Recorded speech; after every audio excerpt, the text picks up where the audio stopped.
What on earth? As I returned home after a month in the hospital, I was struck by an unusual atmosphere. The moment I opened the front door, I was hit by a strange odor I'd never smelled before. With a sense of foreboding, I rushed to my mother-in-law's bedroom.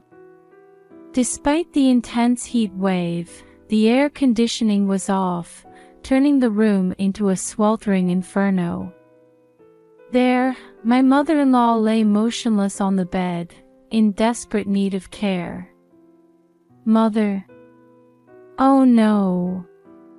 What I saw was beyond my worst nightmares. I married Tyler, my supervisor at the food company where I worked. Being 4 years older, he seemed like a dependable figure to me. Even after moving in with his family, I continued working in a different department. So this is my new mother, I thought. I had lost my own mother to an accident when I was in elementary school. That's why I felt a maternal connection to my mother-in-law, who had warmly welcomed me and treated me with kindness. Mother, please don't strain yourself. I'll take care of the cleaning, I'd often say. It's all right, dear. You always cook such delicious meals for us. Let me handle the tidying up at least, she'd reply. My father-in-law had already passed away, and my husband had lived alone with his gentle and modest mother until our marriage. Although she had a chronic illness that limited her activities, she had always taken care of her son. Naturally, I took over all the household chores out of consideration for her. But she, in turn, often tried to help me in various ways. Your mother is so kind. I'm truly grateful, I'd say to my husband. Is that so? I think all mothers are like that, he'd reply, never showing any signs of appreciation towards his mother. In fact, he believed that it's only natural for parents to take care of their children. Looking back, I remember how surprised I was when, after our engagement, he said, I want to move out of this old house and live apart from Mom. I hadn't known this side of him until then. Couldn't you be more considerate of your mother? She has a chronic illness, you know, I'd say. Having lost my own mother early and unable to care for her, I had some thoughts about my husband's continued childish attitude. That's why I proposed living with his mother when we got married. Fortunately, my own father was in good health and I had siblings in my hometown.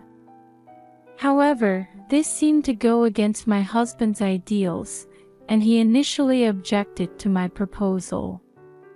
But I persisted. I'm worried about leaving your mother alone. We don't know when her condition might worsen. Fine, but you'll have to take full responsibility for her care. And don't you dare neglect the housework because of it, he grudgingly agreed. A few months after we started living together, my mother-in-law's chronic condition worsened, and she gradually lost her mobility. She became unable to live without constant support. I'm so sorry.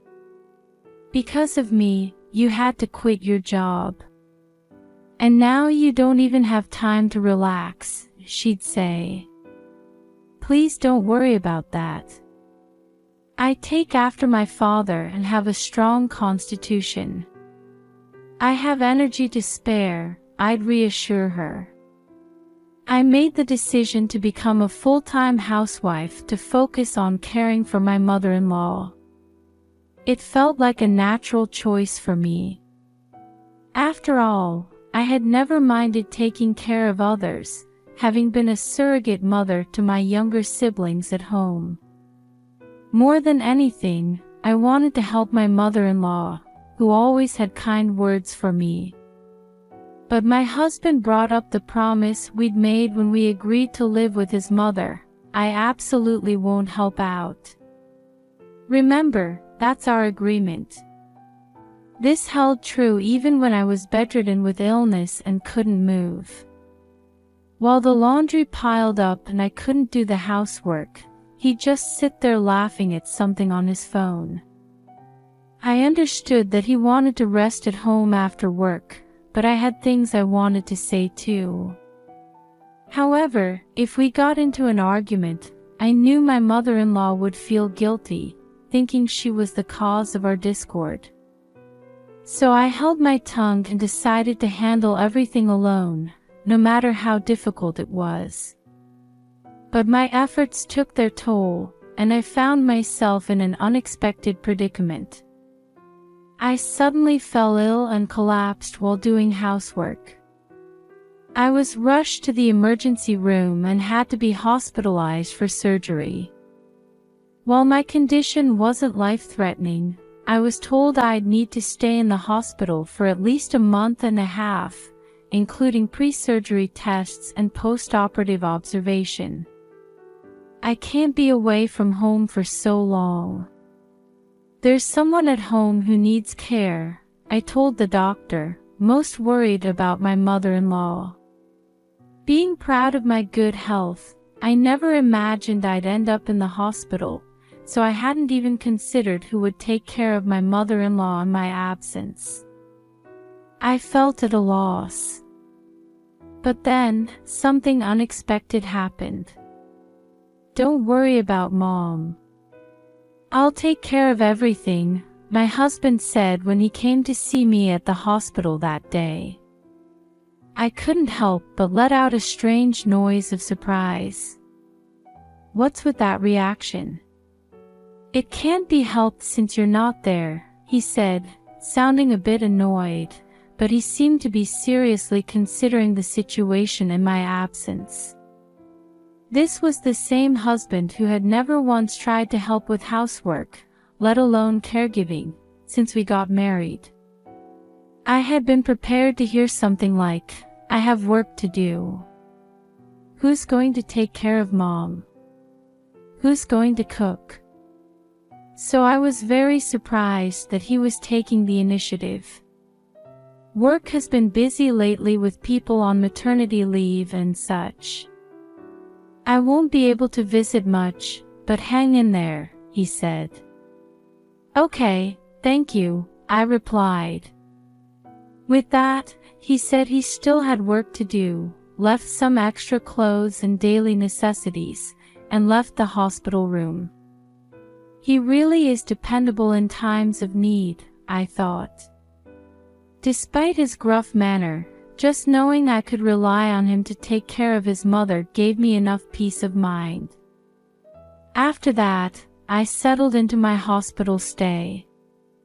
Having worked at the same company before, I understood how busy his job could be, so I didn't find it particularly painful that he couldn't visit me.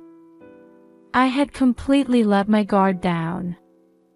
Looking back, I should have been suspicious of him at that time, of the true nature he was hiding in his heart. After that, my surgery was successful. My post-operative progress was so good that I was able to be discharged about 2 weeks earlier than planned. Even the doctor was surprised, saying, "We didn't expect such a smooth recovery." Knowing I could go home early, I tried to call my husband. But no matter how many times I called, I couldn't reach him. He must be busy with work and caregiving, I thought. I decided to stop trying to email him and surprise him by just showing up at home. His eyes might pop out of his head in surprise, I thought carefreely, spending my last few days in the hospital. It had been about a month since I was hospitalized, and the season had fully turned to midsummer. I think I was so happy about returning to normal life that I was completely elated. I didn't even notice that I hadn't heard from my husband once in the days since learning I could be discharged. And so, I stepped onto our property for the first time in a while. It was noon, and the sun was beating down painfully. "Mother, I'm home." "Huh? What's this?" The moment I opened the front door, I sensed something was off. An unfamiliar stench hung in the air, and a heavy atmosphere lingered in the hallway. Despite it being a scorching hot day, for some reason the air conditioning wasn't running, and the room temperature was even higher than outside. It was like a blazing inferno. Horrible thoughts crossed my mind, and I rushed to my mother-in-law's bedroom. "Oh no! Mother, can you hear me?" My mother-in-law didn't respond at all to my calls. The scene I saw that day was beyond description. Calling it tragic would be an understatement.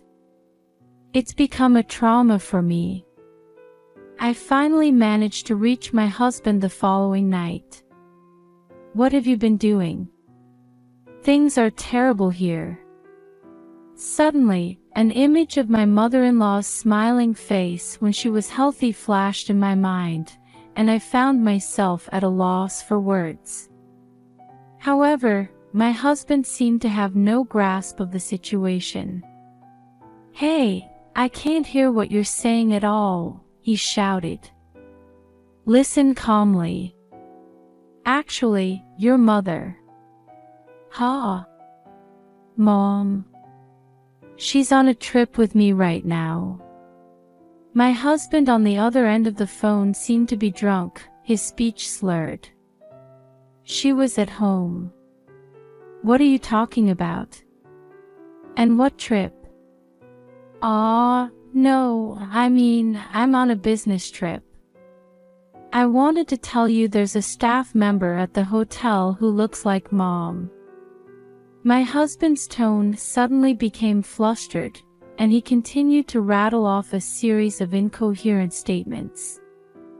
Of course, I couldn't understand any of it, and I found myself raising my voice. "Explain it so I can understand." "Shut up. Aren't you in the hospital right now? You shouldn't be making a fuss in the hospital. Don't worry about Mom, she's fine. Bye." With that, he hung up on me unilaterally. He seemed to think I was still in the hospital. Moreover, he must have turned off his phone right after our conversation, because no matter how many times I tried to call back, he never answered. What is he doing at a time like this? I guess I have no choice but to do this. Panicking in this emergency situation, I decided to contact my husband's workplace to try to locate him. But another shocking fact came to light. "Huh? Is that really true?"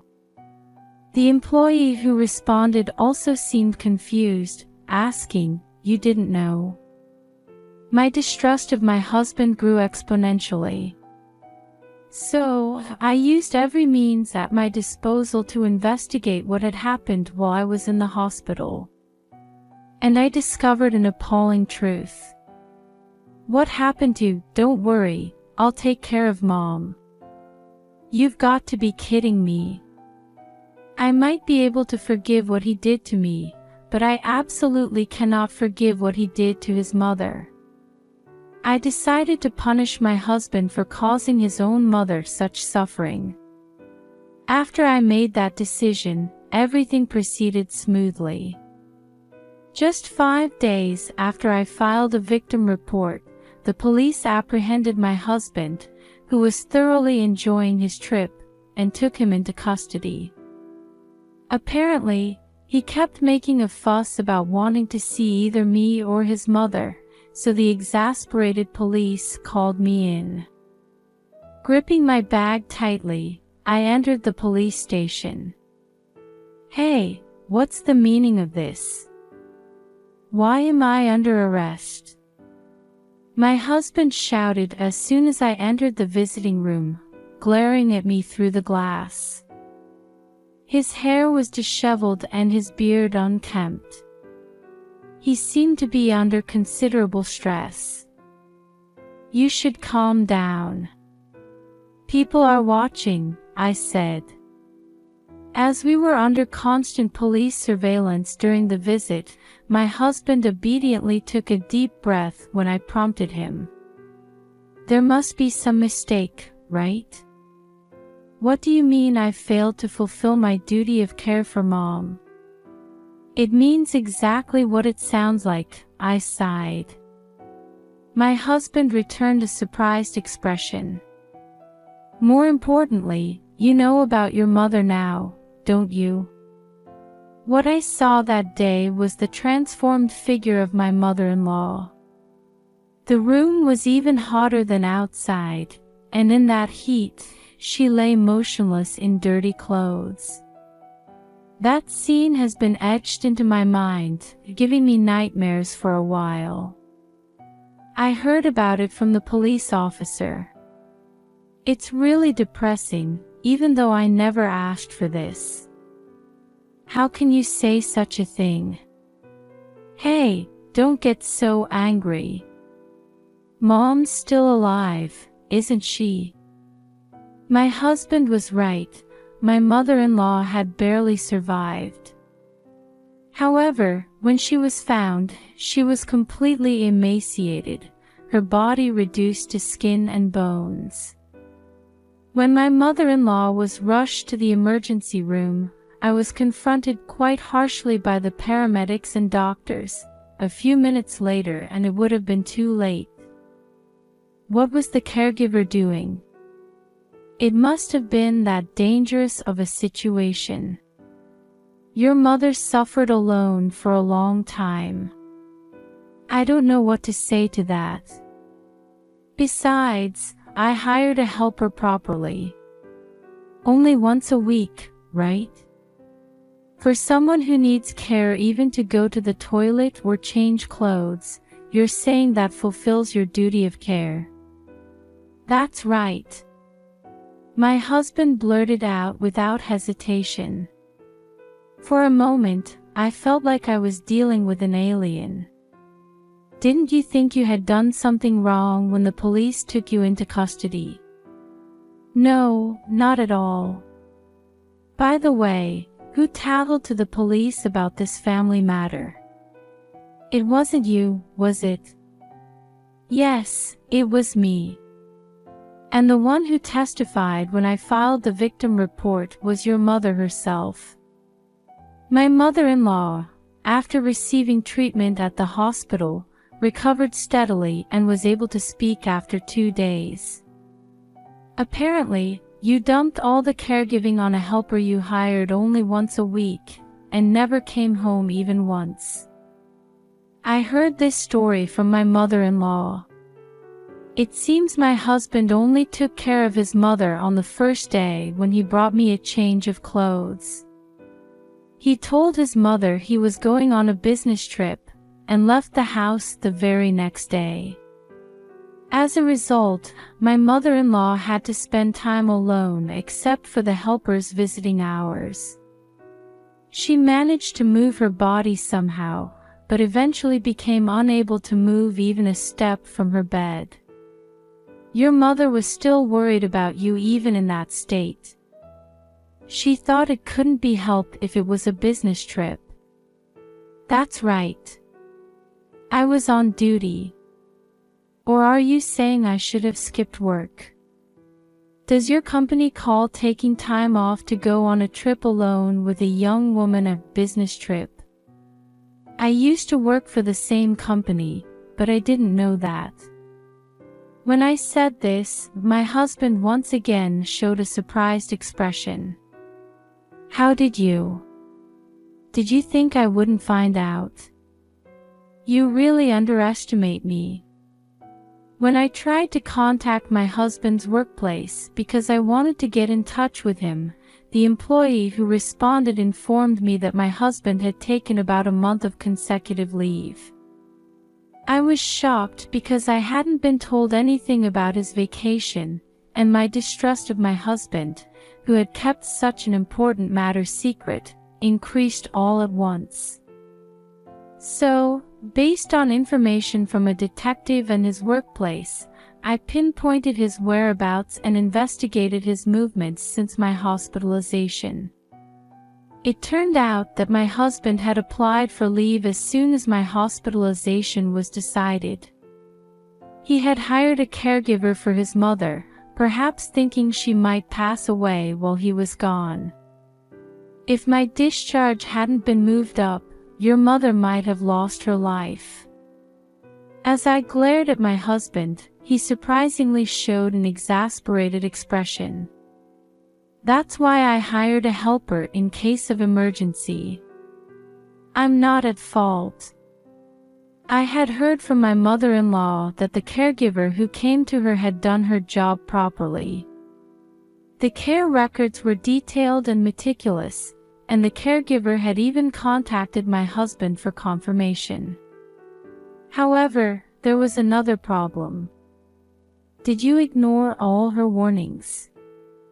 Apparently, given my mother-in-law's condition, once-a-week visiting care was far from enough, and the helper had suggested increasing the number of visit days. However, my husband didn't even try to listen and ended up unilaterally terminating the contract with her. How could your mother possibly live alone without any help? What were you thinking? Explain yourself properly. Well, the helper was always nagging about this and that.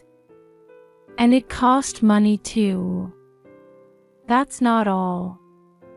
You were warned by the caregiver that the air conditioner was about to break down, but you ignored that too, didn't you? That's why the room was so hot. I confirmed all of this with the company the helper belonged to. By the way, the person in charge of my mother-in-law was told by my husband that he was switching to a place with more comprehensive service, so she never imagined that my mother-in-law would end up being neglected. You told me you'd take care of everything yourself, didn't you? Why did you make such an irresponsible promise? It's troublesome to be blamed for something that's already over. You're really noisy. My husband was muttering some excuses, but by now, his selfishness was so extreme that every word he said irritated me. And do you think I'm not hurt at all about your affair? Well, it can't be helped, can it? I couldn't see you as a woman anymore after you started taking care of Mom's personal needs. What did you say? Say that again. I shouted so loudly that the police officer standing behind my husband tensed up. I apologized for losing my composure and sat back down. I just thought it would be okay to let loose a little, my husband mumbled, avoiding eye contact with me. He then muttered, "I'm sorry," like a scolded child. He probably thought in his heart that he hadn't done anything wrong. But he must have used his cunning to say something apologetic, thinking my anger wouldn't subside otherwise and it would make a bad impression on the police. You didn't want to provide care because you wanted to have fun. And you think it's terrible for children to take care of their parents. Well, I don't know, he said, clearly trying to avoid conflict by being vague. At that point, I completely gave up on my husband. I understand you well now. I thought I might wait for you if you showed genuine remorse and willingness to atone for your crimes, but that's impossible.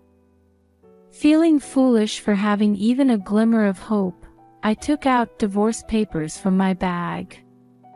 Divorce me. And be prepared to pay for your crimes against your mother, as well as compensation, of course. No, wait. Please, anything but that. What? What are you saying in this situation? I let out a big sigh, truly not understanding why he was resisting at this point when I was just stating the obvious. I just wanted to have a little fun. You're the only one I truly love. Believe me. I'm physically repulsed by you now. Who's going to take care of Mom if you're gone? In the end, aren't you abandoning her too? I felt nauseated by his rotten personality, bringing up his mother when pushed to the limit. Your mother has decided to move out and relocate elsewhere. What? What's that about? Where to? I don't know. She said she won't get in your way anymore, so you can go play as much as you want. Isn't that great for you? Having delivered the message my mother-in-law asked me to convey, I started to prepare to leave. Thank you for your time. The visit is over. Wait. I have a trial coming up. Can't you testify in court that I'm not at fault? I'm sorry. I apologize, so please do something. I have no intention of defending you, nor will I pay your bail. Reflect on your actions properly. When I said this, my husband looked at me with an expression that was a mix of crying and anger. Why are you doing this? You're not cute at all. No wonder you got cheated on. I don't care what you say. I never want to see your face again for the rest of my life. As I said this, I think there were faint tears in my eyes. Having lost a parent early, I had expected to understand each other with my husband. So I can't say it doesn't hurt to be betrayed by him. However, that day I was able to say everything I wanted to say. This is for the best. Surely. As I wiped my tears with my fingers, strangely, I felt like I could let go of everything. After that, I quickly left the place, ignoring my husband who was making a fuss, banging on the glass of the visiting room. Later, my husband was sentenced to 2 years in prison. During his incarceration, we had a divorce trial, after which he was obligated to divorce me and pay $30,000 in compensation. I've heard that he's always sulking in prison. Moreover, his attitude is so bad that he's caught the eye of the guards. My mother-in-law moved to a countryside town with clean air. Thanks to the good things she's taking in there, I hear her health has fully recovered. She's made good friends and is living more vibrantly than before, and we still keep in touch regularly. As for me, I got a qualification and found a job at a care company. From now on, I want to help as many people in need as I can.